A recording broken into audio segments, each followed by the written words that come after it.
जैसे कि आपने बहुत न्यूज़ देखी कि G20 के नाम पर इन्होंने बड़ी बड़ी होर्डिंग लगा दी, रेहड़ी पटरियों वालों को हटा दिया गया, झुग्गी झोपड़ी वालों को साफ कर दिया गया। ये वहाँ क्या कह के आए थे और यहाँ क्या कर रहे हैं? ये वहाँ ये कह के आए थे अपनी G20 का जो प्रोग्राम हम लोग करेंगे वो हम लोग गरीबों के हित में करेंगे। तो कहीं दिखा कि गरीबों के हित में रेहड़ियाँ पटरियाँ हटा दी गई, झुग्गी झोपड़ियाँ तोड़ दी गई, गरीब आदमियों की नौकरियाँ छीन ली गई। तो ये कह के कुछ आते हैं, करते कुछ हैं। तो उसी के लिए हमारे NHF के जितने मेंबर्स हैं और पूरी टीम जो हिंदुस्तान में काम कर रही है 29 राज्यों में, वो पूरी इसके विरोध में है और हम लोग उसके कांधे से कांधा लगा के उसका साथ देंगे। तो धन्यवाद। मैं इतनी छोटी सी बात अपने बीच में रखना चाहता था कि G20 क्या है उसका खुलासा करना चाहता था, और थोड़ा सा तो 2 शब्दों में G20 का मैंने खुलासा किया कि इन्होंने सिर्फ गरीबों को हटाया और अमीरों को बढ़ावा दिया। G20 ये है। Thank you. तो मैं ये लेकिन उनका फोटो नहीं लगा, हम कैसे जानेंगे कौन से देश का आया था? लेकिन मोदी जी हर जगह अपना फोटो लगाए बैठे हैं, वो अपना प्रचार कर रहे हैं। ये प्रचार जो है, पैसा हमारा, मेहनत है हमारी, प्रचार वो अपना कर रहे हैं। तो ये तो दुख की बात है ना भाई, दुख की बात है। तो प्रचार करने का मतलब उनका ये है कि 2024 में मेरा कैसे लाइन सीधा हो, लेकिन 2024 ये तो पब्लिक तय करेगी ना। ये G20 जो है ये हम गरीबों के लिए नहीं है, ये G20 जो है बड़े बड़े उद्योगपति के लिए बनाया गया है, जो जिसमें बाहर ये 20 देशों का जो जितने भी मेहमान आएंगे उसके लिए जो रखा गया है। तो यहाँ पे जो आएंगे तो उन्हें वो जगह दिखाया जाएंगे, जो जहाँ पे उनको अच्छी सी जगह पसंद आएगी वो जगह को वो चॉइस करेंगे, उसे हमारे यहाँ के प्रधानमंत्री जो भी है वो उसको वो जगह इन्वेस्ट किया जाएगा। क्योंकि वो पैसे इन्वेस्ट जो करेंगे तो कहीं उसको जब अपनी अच्छी जगह नज़र आएंगे वहीं पे वो पैसे इन्वेस्ट करेंगे। चाहे अब वहाँ पे किसी का कुछ भी हो, घर हो, द्वार हो, कुछ भी हो, रोज़गार हो, वो सारी चीज़ ख़त्म होना ही होना है, समझिए। तो इसी लेकर के कोई भी चीज़ जो होता है उसके लिए हमारी एकता ज़रूरी होती है। जो हम जितने भी अपनी रोजी रोज़गार के लिए करते हैं तो उसमें अगर चाहे हमारे अंदर कितना भी भेदभाव हो, लेकिन हमें जब अपनी रोज़गार का सवाल आए तो हमें उसमें एक साथ होना ज़रूरी होता है और उसमें लड़ना बहुत ज़रूरी है, जब जा कर के रोजी रोज़गार हमें मिलता है। नहीं तो हमें यूं ही उजाड़ करके यहाँ से फेंक दिया जाता है, समझिए। इसी लेकर के छोटी सी बड़ा मामला गड़बड़ है, तो इसी लेकर के मैं अपनी बात को यहीं पे खत्म करना चाहता हूँ। आगे भी करता है उसके लिए भी कोई समाधान होना चाहिए G20 के अंदर, उसके लिए भी एक प्रोग्राम होना चाहिए, उन्हें भी एक तसल्ली होनी चाहिए। वो भी देश की वोटर है, देश की जनता है, उन्हें भी कुछ ना कुछ इस 20 के अंदर मिलना चाहिए। उसके लिए अपनी आवाज़ उठानी जरूरी है, ठीक है। जो प्रधानमंत्री तक पहुँचे, देश के नेताओं तक पहुँचे और देश के बड़े अफसर जो इस लेवल के हैं, जो हमारा ये प्रोग्राम सब देखते हैं और करते हैं, उसको मैनेज करते हैं, ठीक है, उन तक हमारी बात जानी चाहिए। इसलिए आप लोगों को सबको इकट्ठा किया, इसलिए आप अपनी आवाज़ उठाएं और ज़्यादा समाचार वहाँ से नहीं है। थैंक यू, तालियों, बहुत बढ़िया बात बोले हमारे विनोद जी। तो इस बीच मैं ये कहूँगा, आदर्श नगर से हमारे विक्की भाई प्रेसिडेंट हैं, वो भी अपनी बात कुछ रखेंगे। आइए विक्की भाई। अरे बोलिए बोलिए, हर आदमी जाने। अभी आप लोग ये बताइए कि आप लोगों को दुकान लग रहा है क्या G20 का मतलब आप लोगों को पता है? नहीं। क्या G20 में हमारे लिए कोई बात किया जा रहा है? नहीं। तो ये होना चाहिए नहीं होना चाहिए?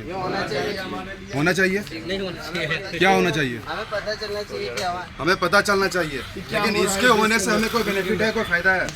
क्या हो रहा है दिल्ली के अंदर हमको भी पब्लिक को मालूम होना चाहिए। हाँ, क्या हो रहा है दिल्ली के अंदर, तो ये हमें मालूम होना चाहिए था ना। हमारे लिए तो कोई हित का कोई बात हो नहीं रहा है, तो इसके लिए विरोध करना चाहिए नहीं करना चाहिए? करना चाहिए, ठीक है। थैंक यू, बहुत बढ़िया। साथियों, नाम तो मैं बता दिया है। मैं सिविल लाइन राजपुर अथॉरिटी पे मैं दुकान लगाता था, जो कि मैं NHF के बैकग्राउंड से हूँ।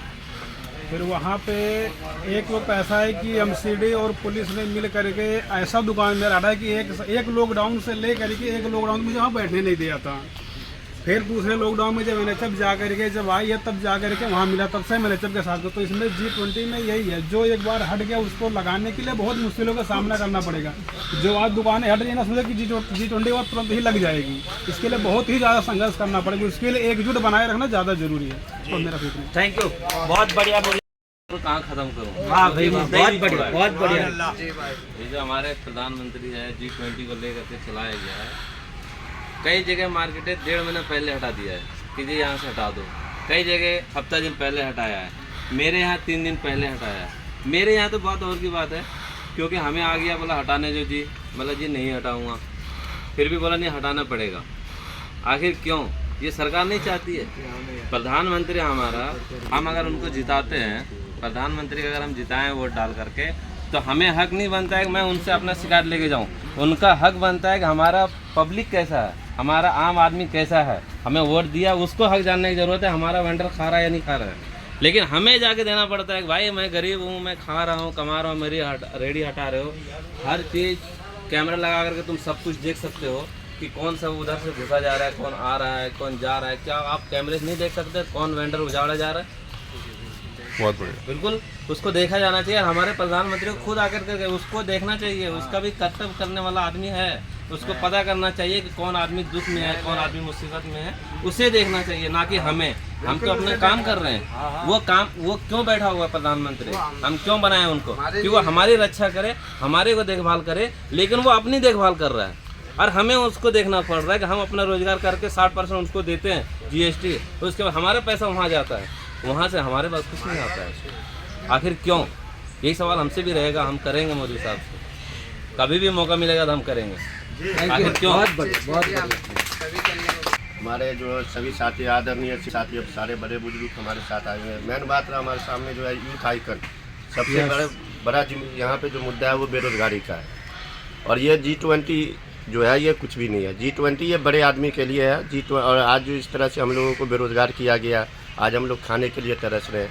और G20 जो है 2-3 मात्र 2 से 3 जितने भी उद्योगपति है उनके लिए है। G20 का मतलब ये होता है कि आप पहले देश के अंदर देखिए, क्या आपके देश के अंदर बेरोजगारी है, भूखमरी है, क्या है, नहीं है। हम लोग मेन बात है कि गरीब आदमी है, डेली कमाने डेली खाने वाले आदमी। हम लोगों के साथ अगर ऐसा व्यवहार करेगा तो हम लोग कहाँ जाएंगे? इसलिए हम अपने देश के आदरणीय पूजनीय श्री प्रधानमंत्री श्री नरेंद्र मोदी जी से पूछना चाहते हैं कि पहले आप देश को देखिए, फिर विदेश को देखिएगा। क्योंकि देखिए, सबसे पहली बात ये हो गया कि आप देखिए, हम लोग गांधीवादी है, हम लोग गोडसेवादी नहीं है। बिल्कुल। हर जालिम से टकराएगा वो आंधी बनाऊंगा, हर जालिम से टकराएगा वो आंधी बनाऊंगा, नए अंग्रेज आया नए गांधी बनाऊंगा।